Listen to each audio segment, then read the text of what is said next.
So finally, Evil Ernie got announced, and I can actually like chat about it, which is pretty cool. I got my vintage Chaos Comics shirt, broke it out. It's a great little one-page story about what CBGBs and what OMFUG stands for, which most people don't know. I am working on a new album. It's going actually really good. It's you know, my first solo record.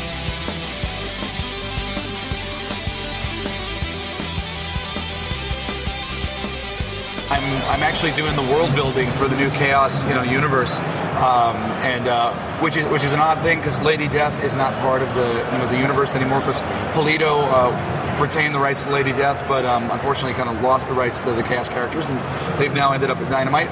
And when you remove Lady Death from that universe, she's a pretty integral part of everything that Chaos was built on before. So we're starting everything up from scratch, and I am the architect of the Chaos universe, and everything that comes after me is going to be working off of what I'm doing.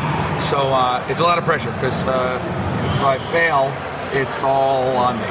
Can you tell us anything about sort of the direction you're going in? Yeah.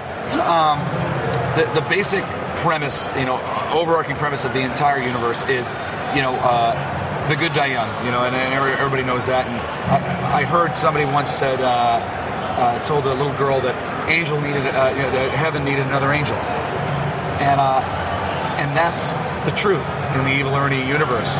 Heaven needs angels because they need to stay strong, and that's why the good die young, because heaven likes it that way.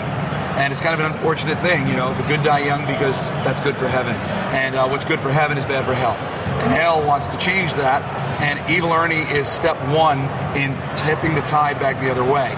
So Evil Ernie has been set out on the mission of killing the worst people that the world has to offer.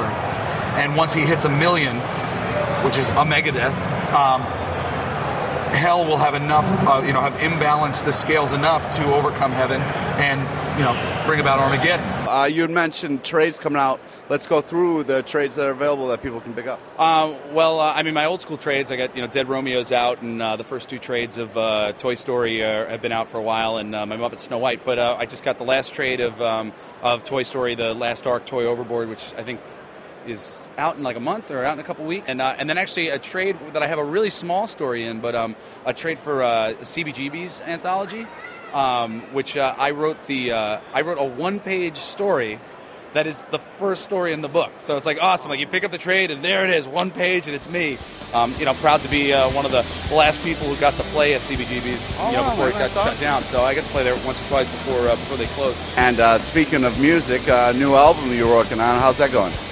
I am working on a new album. It's going actually really good. It's my first solo record, but I just hooked up with producer Michael Tanzi, and he and I just really hit it off, and spent a week out in Sedona, and our first collaboration out of the park is really good.